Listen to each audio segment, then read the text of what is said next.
What's good, guys? Welcome back to the channel. And today we're going to be talking about Raphinha because he's been absolutely balling out and his story at Barcelona. Because, guys, honestly, he's went from zero to hero. And, hey, man, now he's our captain. And we're going to just be talking about the story of how Raphinha, he's turned his story at Barcelona. But first, like, comment, subscribe. Subscribe if you haven't. Road to 400 subs. And let's get into this video. So the first thing I want to say is, we bought Raphinha in the summer, I think, of 2022 or 2023. At the time, Usman Dembele was our guy. He was our right winger. And at the time, Xavi was the guy. He was getting back. He got Lewandowski. He got Raphinha. It was that summer we also got Koundé, Kessié, Christensen on freeze. And, Raphinha at the time, he was a big marquee signing. I think it was around 50 to 60 million. But at the time, the truth was that Usman Dembele, he was the preferred option because Xavi, and you remember when he came in, when Barcelona, I think, were mid-table in La Liga, Dembele was Xavi's guy. He said that,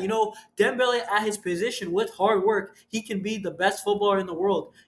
His renewal is a priority for me. And although Dembele didn't really renew, I think he'd had a 1-year contract with a bunch of clauses and he wasn't really loyal to Barcelona. Usman Dembele, he was talented and he was Xavi's guy. Xavi's system was so dependent on Usman Dembele, and that was one of the biggest successes. And then it turned into a flaw, at the end of Xavi's reign. And Raphinha, although they played together, Raphinha wasn't always starting. A lot of times he came off the bench for Xavi. And, the reality was that Raphinha, he tried his best. He was running, he was defending, he played with the same passion that he does now. But, stuff wasn't coming off for him all the time.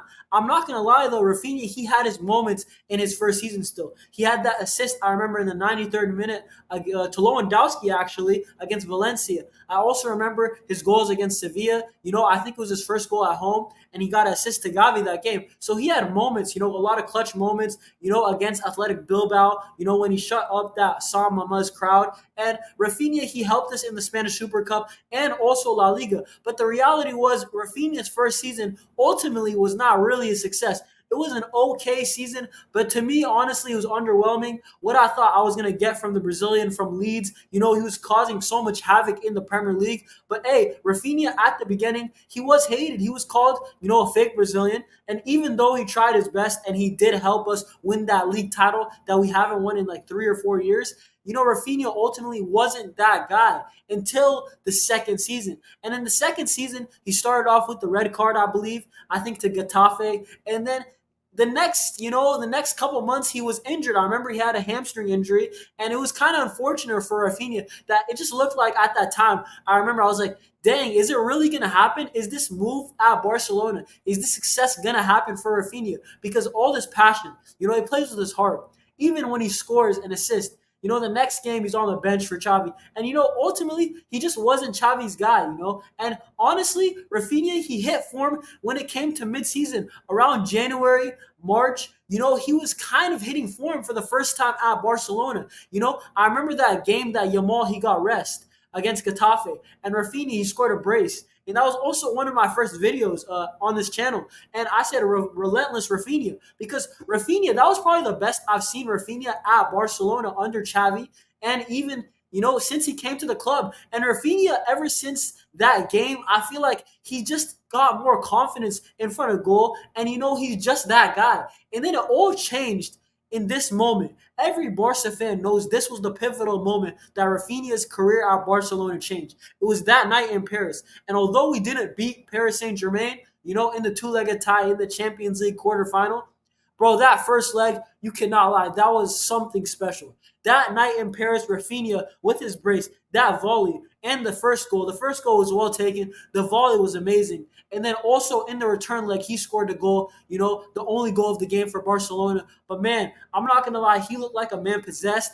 Against Beraldo, he was cooking him. He was beating for pace. He was beating him for skill. And honestly, Raphinha, that was the moment, because honestly, I've never seen a player carry Barcelona like that since Lionel Messi. That night in Paris actually looked Messi-esque in types of carry, like in types of impact. Lionel Messi, this guy would just carry us for fun, especially in, like I would say, from 2018 to 2021. It was a Lionel Messi carry job. And Raphinha, that night in Paris, that's when Barcelona fans said, hey, this is actually highly impressive. And ever since then, Xavi got sacked, okay? Hansi Flick's the new manager. Laporta had a bunch of criticism. But honestly, under Hansi Flick, Raphinha just kicked on. Ever since the second half of that season, since March, I would say, Raphinha has been absolutely brilliant for FC Barcelona. In fact, I would say he's one of the best wingers in the world. And he's not my cup of tea when it comes to skillful wingers, but man, he's so direct. He's a dog. How can you not like this guy on your team? Like, seriously. He bleeds Blaugrana too. And Raphinha, he's the captain's armband. The players want him to be the captain. And honestly, I can't hate them. This guy is a captain. He truly is. You see the times when he's stepping up for Yamal, and then we see how brilliant, how great his finishing is this season so far. And honestly, he could have scored more. But he got that player of the month in August. And honestly, ever since then, I feel like he's like laid back, and I feel like that he knows that he's a starter for Hansi Flick. That's honestly calmed him down a bit in front of goal. And look at his assist the other day against Young Boys to Lewandowski. That was a brilliant assist, knowing that Lewandowski's going to sniff those chances at the back post. And Raphinha, honestly, he's changed his story because he won Man of the Match again, and he won Player of the month in August. And Raphinha, honestly, I think he's a top 5 winger in the world right now. And it's crazy to say because at the beginning, I used to even criticize him. Should we sell Raphinha? Even though I like his passion, he's not good enough. And hard work is not good enough at Barcelona. It has to be a combination of hard work and talent. And Raphinha, honestly, that now the talent is showing. And I feel like it's just that he's more level-headed.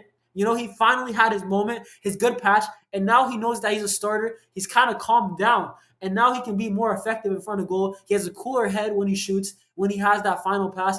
And honestly, yes, he's never going to be that perfect Neymar replacement, but man, he's probably the best left winger we've had. And that position change by Xavi mid-season that's probably one of the biggest things Xavi's done because ever since he's kind of centered that left wing, that fake inverted left winger position.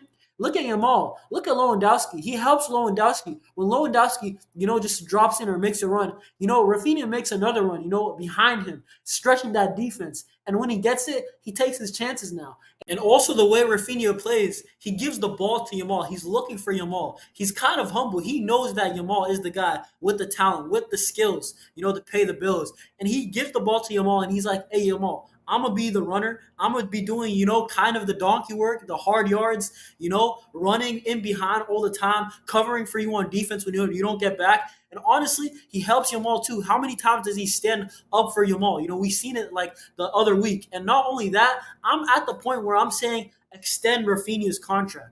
And this is crazy because I was at a moment probably like a year and a half ago where I'm saying, I think we should just take the bag, sell Raphinha for like around 60 million and honestly call it quits.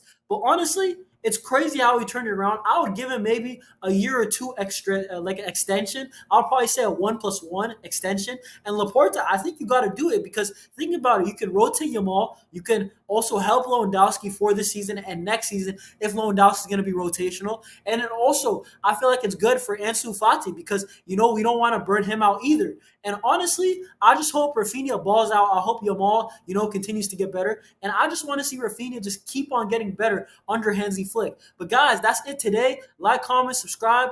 Hey, let me know down in the comments what you guys thought about this video. But guys, subscribe for real, man. Road to 400 subs. And I'll see you on the next one. Peace.